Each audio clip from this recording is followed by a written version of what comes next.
Welcome creatures, स्वागत है आपका हमारे YouTube चैनल साइंस क्रिएचर्स पे।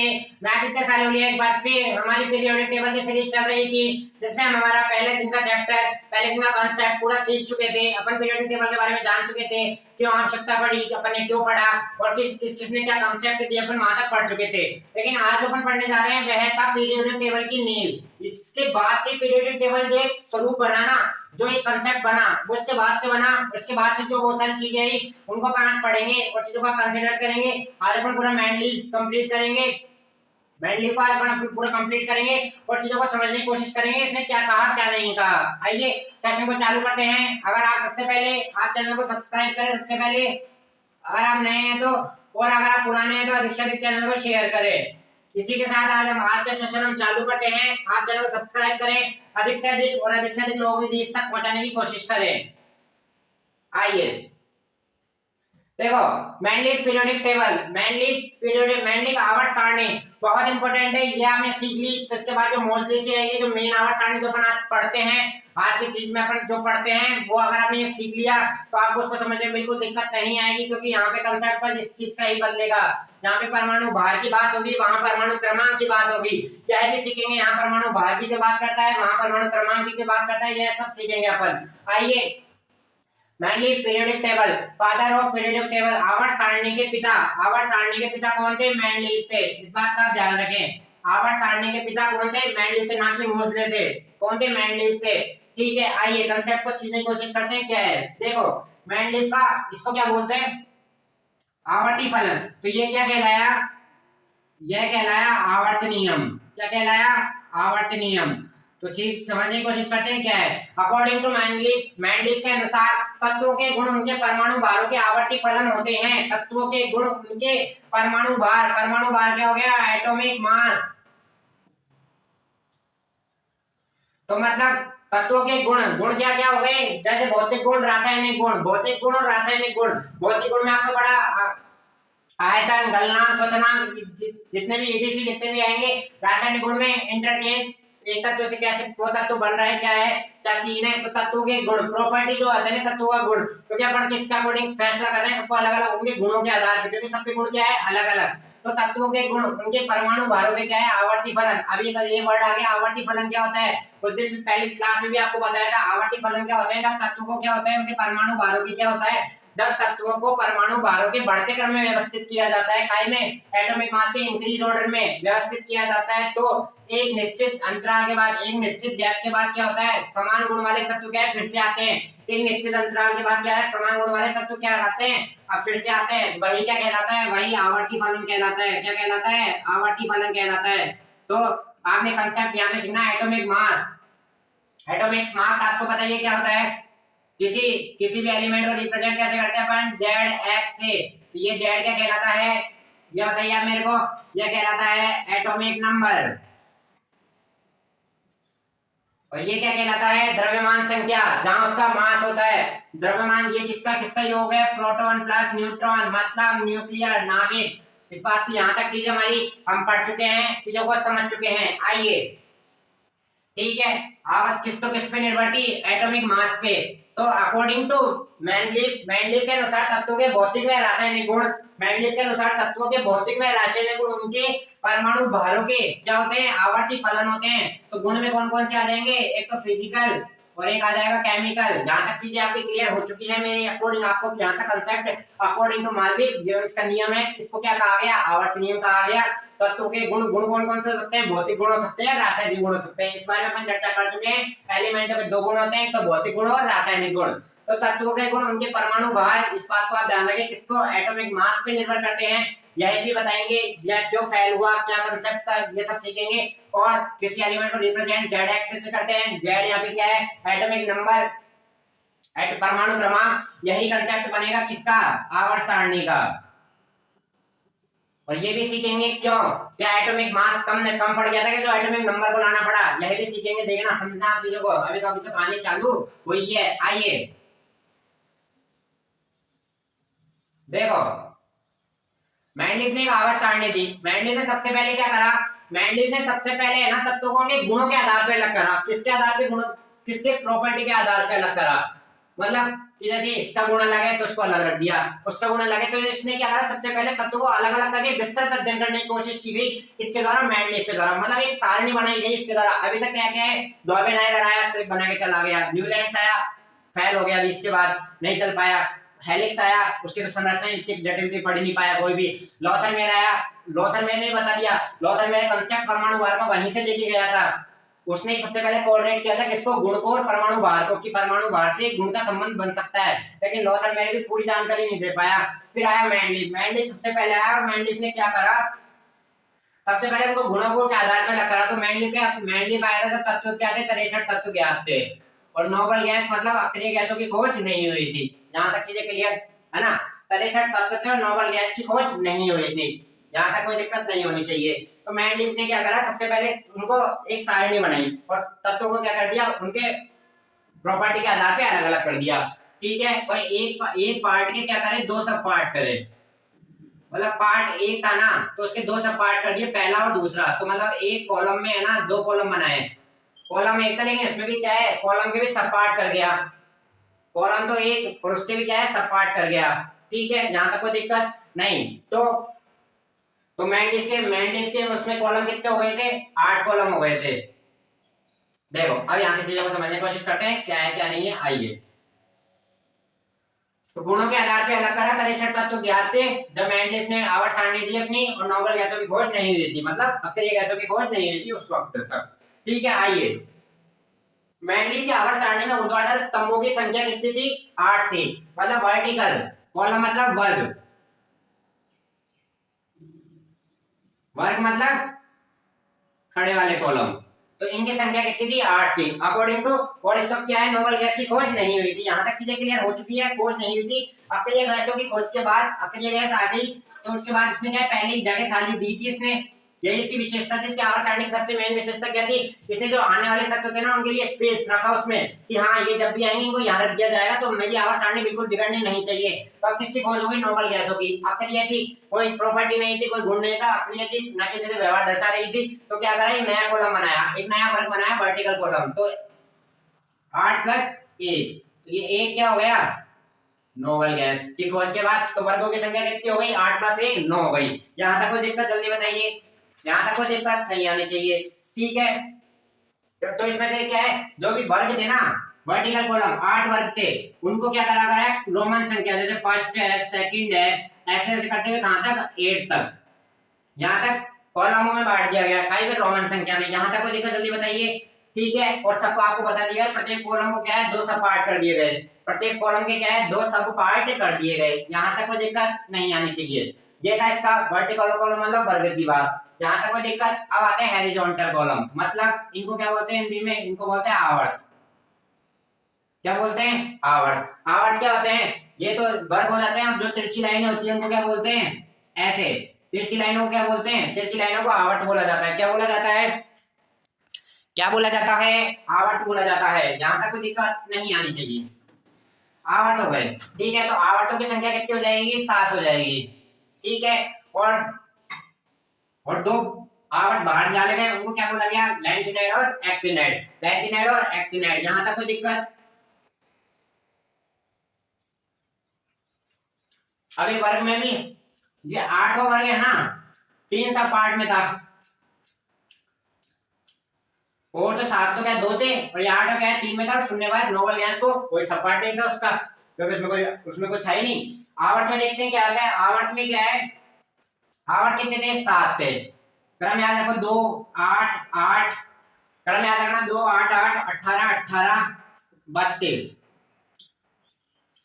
ये थी आवर्तों की संख्या। 2 8 8 18 18 32 तत्वों की संख्या थी। पहले आवर्त में तत्व कितने थे, 2, दूसरे में 8, तीसरे में 8, चौथे में 18, पांचवे में 18, छठे में 32, और सातवां तत्व कौन सा था, सातवां क्या है, सातवां के बारे में बताया नहीं गया, कोई एक्टिनाइड और लैंथिनाइड के बारे में बताया गया था इसमें, ठीक है। यह आवर्त सारणी किस पे बेस्ड थी, यह आवर्त सारणी किस पे बेस्ड थी, परमाणु भार। यह आपको पहले भी पता चुका है किस पे बेस्ड थी, परमाणु भार। यहाँ तक कोई दिक्कत। उस समय ज्ञात तत्वों की संख्या 63 थी, उस समय अक्रिय गैसों की खोज नहीं हुई थी। यहाँ तक हमारी बात हो चुकी है। 1 to 1 एनसीईआरटी कवर करते हुए चल रहे हैं कि हमारी एक भी लाइन ना छूटे और हम पूरा एनसीईआरटी को कवर करते हुए आगे बढ़े, जिससे आप जब भी कोई क्वेश्चन करें तो आप जीरो से भी कोई सवाल आता है आपका तो आप वहां पे कवर कर सके। इसलिए मेनली भारत में अनेक स्थान क्या है, रिक्त है। सबसे इंपॉर्टेंट बात थी क्या थी, टेबल में अनेक स्थान रिक्त थे। क्यों थे रिक्त? क्योंकि इसमें क्या है, पहले है ना ये जानता था कि और तत्व आएंगे, अकॉर्डिंग इससे ये तत्व कितने थे, 63 तत्व थे, लेकिन इसको पता था कि है ना क्या है, तत्व बढ़ेंगे, तत्व बढ़ेंगे तो उनके गुण क्या है, जो समान गुण के थे ना उसने वहां कॉलम में क्या है जगह खाली छोड़ दी। सॉरी, ठीक है। आइए छठे व सातवें आवर्त में क्या हुआ, 14 तत्व जिन्हें क्या कहा गया, लैंटिनाइड और एक्टिनाइड, जिन्हें किससे बाहर रखा गया, आवर्त सारणी से बाहर रखा गया। इसकी कमी थी। अब ये आवर्त जब आगे बढ़ेंगे तो ये बता नहीं पाएगा, क्या नहीं बता पाएगा, यह ये नहीं बता पाएगा कि ये थर्ड बी से संबंधित है या थर्ड ए से, मतलब इसे सपाट करे तो तीसरे आवर्त के क्या है, 2 सपाट कर दिए ए और बी, तो ये लैक्टिनाइड और एक्टिनाइड को ये नहीं बता पाएगा कि ये तो या तो थर्ड बी से संबंधित है या थर्ड ए से संबंधित है। जो इसकी कमी आई यही आप चीजों को सीखने की कोशिश करें। आइए अब देखो इसकी विशेषताएं पढ़ लेते हैं अपन बुक से, या यही विशेषता बताऊंगा जो मैंने आपको यहाँ बताया अभी तक, और पढ़ते हैं चीजों को। तत्वों का अध्ययन, मेंडली द्वारा सर्वप्रथम सभी ज्ञात तत्वों को उनके गुणों के आधार पे, ठीक है, गुण कौन कौन से हो गए, फिजिकल है, केमिकल, रासायनिक और भौतिक गुणों के आधार पे क्या किया गया, अध्ययन किया गया, ठीक है। ठीक है, मेंडली के देखो, अब ये देखो ये चीज समझने की कोशिश करते हैं, इसको क्या है, जो मेंडलीफ में है ना, जो ज्ञात, जो भविष्य में ज्ञात होंगे ना तत्व, उनके नाम दिए के गया, वो मतलब उनके नाम देके गया। अब देखते हैं क्या होता है। ए का एल्यूमिनियम, ए का सिलिकॉन, ए का एल्यूमिनियम, ए का सिलिकॉन और ए का बोरॉन। अकॉर्डिंग टू मेंडलीफ नाम देके गया था, जब तक ये तत्व ज्ञात नहीं थे। ए का मतलब क्या होता है, परे, एल्यूमिनियम से परे, ए का मतलब क्या होता है, परे, ठीक है। तो आइए बाद में एक एल्यूमिनियम को क्या कहा गया, गैलियम कहा गया, क्या कहा गया, गैलियम कहा गया, ठीक है। इसको क्या कहा गया, सॉरी Ga, इसको जर्मेनियम कहा गया और इसको सिलिकॉन कहा गया। जहां तक कोई दिक्कत जल्दी बताइए, जहां तक कोई दिक्कत। तो ए का बोरॉन, बोरॉन से परे मतलब बोरॉन से क्या होगा, आगे, तो बोरॉन से आगे क्या आता है, सिलिकॉन, बोरॉन से आगे क्या आता है, सिलिकॉन। तो यह है क्या है, पहले नाम दे गया एका एल्यूमिनियम। अगर कोई तत्व ज्ञात हुआ, एल्यूमिनियम का परमाणु क्रमांक कितना होता है, 30, अगर कोई 31 नंबर पे तत्व आएगा ना तो उसका नाम क्या होगा, एका एल्यूमिनियम। एका एल्यूमिनियम मतलब एल्यूमिनियम से परे, तो वो कौन से नंबर पे आएगा, 31 नंबर पे आएगा। यहाँ तक कोई दिक्कत नहीं आनी चाहिए, ठीक है। और क्या करके गया, और क्या है, जैसे काय पे बेचती, परमाणु भार पे, इसकी आवाज सारणी किस पे बेचती, परमाणु भार पे। यहाँ तक कोई दिक्कत। तो परमाणु भार का सूत्र क्या होता है, तुल्यांक के भार बटे संयोजकता, तुल्यांक के भार बटे संयोजकता। तुल्यांक के भार को आपको पूरी क्लास आपको पढ़ा दी गई है, कैसे पढ़ाना है, क्या करना है, ठीक है। तो पहले है ना बेरिलियम को क्या है, 30 संयोजी माना था। जो पहले के वैज्ञानिक थे ना, उन्होंने बेरिलियम को क्या माना, 30 संयोजी माना, मतलब तो लेकिन बेरिलियम होता क्या है, द्विसंयोजी होता है ना। तो यह है, तो इसने क्या बताया था, बेरिलियम क्या होता है, द्विसंयोजी। तो बेरिलियम को जैसे द्विसंयोजी करा ना, तो बेरिलियम का परमाणु क्रमांक कितना आ गया, 9 आ गया, कितना आ गया, 9। तो बेरिलियम का परमाणु सही परमाणु क्रमांक कौन देके गया था, मेंडलीफ देके गया था। ये क्या इसकी विशेषता है, ठीक है। और इसने बहुत सारे परमाणु क्रमांक में सुधार भी करा। आइए अब आते हैं, अब अपन ने क्या पढ़ लिया, इनकी विशेषता पढ़ ली। इसका ध्यान रखना, एका एल्यूमिनियम को बाद में क्या कहा गया, गैलियम कहा गया, एका सिलिकॉन को जर्मेनियम और एका बोरॉन को एका बोरॉन को क्या कहा गया, जल्दी बताइए, जर्मेनियम और सिलिकॉन, स्कैंडियम, सॉरी स्कैंडियम कहा गया, सॉरी सिलिकॉन नहीं था, वो स्कैंडियम था।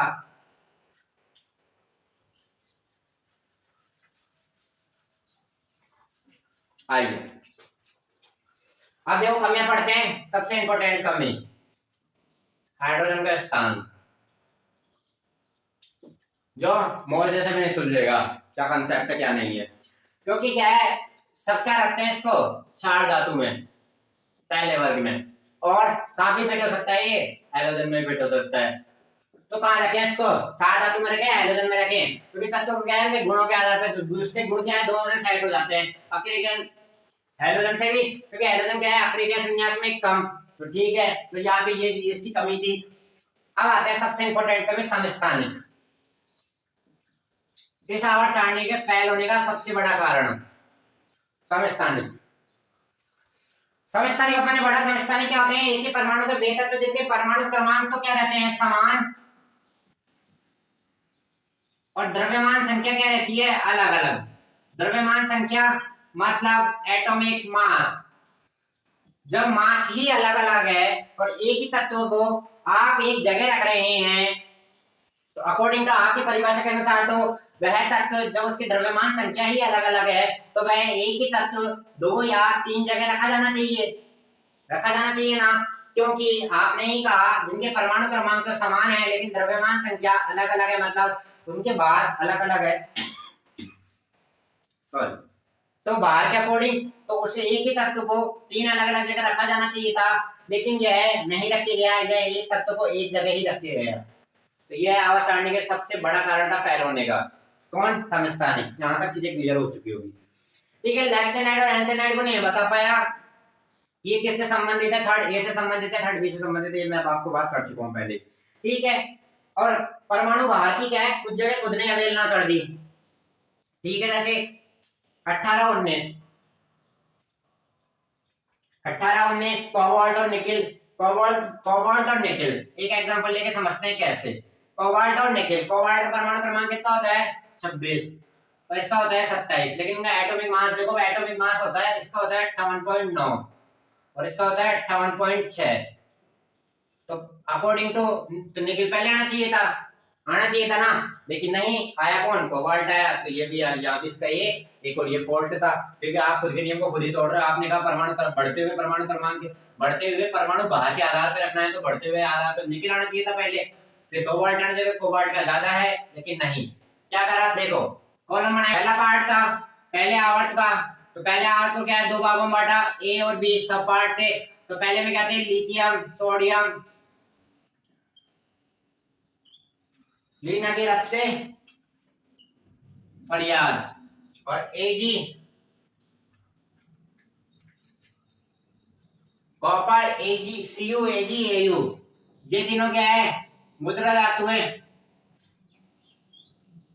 और ये क्या है क्षार धातु है। तो क्षार धातु है और मुद्रा धातु है कभी भी एक साथ नहीं रह सकती, ये इनको एक साथ रख दिया तो ये भी इसका क्या है एक फॉल्ट है, ये भी इसका क्या है एक फॉल्ट है, इस बात को आप ध्यान रखें। समान गुण वाले तत्वों को भी अलग अलग कर गया, यहाँ भी इसकी गलती हो गई, और ठीक है अकॉर्डिंग टू जब अपन उसके पढ़ेंगे ना मोर्जे की, तो मोर्जे क्या कर देगा था, जैसे धातु, अधातु और उपधातु, इन तीनों को क्या है अलग अलग करके गया था यह, लेकिन यह कंसेप्ट ये नहीं लगा पाया था, ये धातु और अधातु को एक साथ रख दिया, मिक्स कर दिया, पता नहीं लगा, यहाँ तक कोई दिक्कत नहीं आनी चाहिए, ठीक है। और देखो एक ही वर्ग के सभी गुणों के पुनरावृत्ति का कारण ज्ञात नहीं था, मतलब आवर्तिता का कारण ज्ञात नहीं था। अब आप बोलोगे सारी आवर्तिता होती क्या है ये भी बताइए, लास्ट पॉइंट आज का पढ़ते हैं, आवर्तिता का कारण।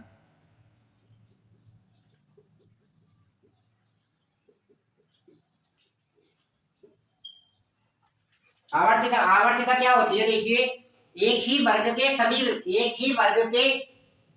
वर्ग होता है ना, कॉलम होता है, इसके सभी तत्वों का क्या होता है आप क्या जानते हैं, आप जानते हैं सभी तत्वों का क्या होता है बाह्यतम कोश में इलेक्ट्रॉनों की संख्या क्या होती है समान होती है, संख्या समान होती है तो उनके गुण क्या होते हैं इसी कारण समान होते हैं एक वर्ग में, यही गुण क्या कहलाता है, यही गुण कहलाता है आवर्तिता। तो यही आवर्तिता का कारण यह नहीं समझा पाया था, यह क्या है आवर्तिता का कारण नहीं समझा पाया था, क्योंकि आवर्तिता का कारण क्यों नहीं समझा पाया अब आप मेरे को बताइए, क्योंकि ये बाह्यतम कोश के इलेक्ट्रॉनों की संख्या समान है, तो कांसेप्ट क्या आ गया इलेक्ट्रॉनिक विन्यास, तो इलेक्ट्रॉनिक विन्यास का एटॉमिक मास से कोई संबंध है ही नहीं, जिसको ये बात करता है ना परमाणु भार, उसका एटॉमिक मास से इलेक्ट्रॉनिक विन्यास से कोई संबंध ही नहीं है, तो ये क्या है आवर्तिता का कारण भी नहीं बता पाया था, इसी कारण कांसेप्ट आएगा कौन सा एटॉमिक नंबर, मतलब परमाणु क्रमांक। यही कारण है एटॉमिक मास के की वजह से एटॉमिक मास के को एटॉमिक नंबर के पीछे इसलिए ही रखा गया, एटॉमिक नंबर को इसलिए आगे रखा गया काई में, आवर्त सारणी में, इसलिए एटॉमिक नंबर क्या होगा, बेस्ट ओवर एटॉमिक मास, इसीलिए पीछे पड़ जाएगा क्योंकि वह क्या है आवर्तिता से संबंध नहीं दर्शा पाएगा, क्योंकि वर्ग में तो क्या है आवर्तिता ही दिखती है, क्योंकि सभी वर्गों के क्या है बाह्यतम कोश के इलेक्ट्रॉनों की संख्या समान होती है। यही कारण था, दो बड़े कारण आ गए हमारे पास, कौन कौन से, तो समस्थानिक और एक आवर्तिता। आज की क्लास आपको कैसी लगी हमें पूरा बताइए। मेंडलीव का अपन ने एक एक पॉइंट एक एक बिल्कुल विस्तृत अध्ययन कराए, अच्छी तरह चीजों को समझने की कोशिश करिए। सेशन आपको पसंद आए होंगे, आप लाइक करें, सब्सक्राइब करें, अधिक से अधिक चीजों को शेयर करने की कोशिश करें। मिलते हैं आपके साथ कल एक नई वीडियो के साथ, मोजले के साथ पूरी आवर्त सारणी आपको याद करवाएंगे और चीजों को समझने की कोशिश करेंगे। मिलते हैं कल, थैंक यू।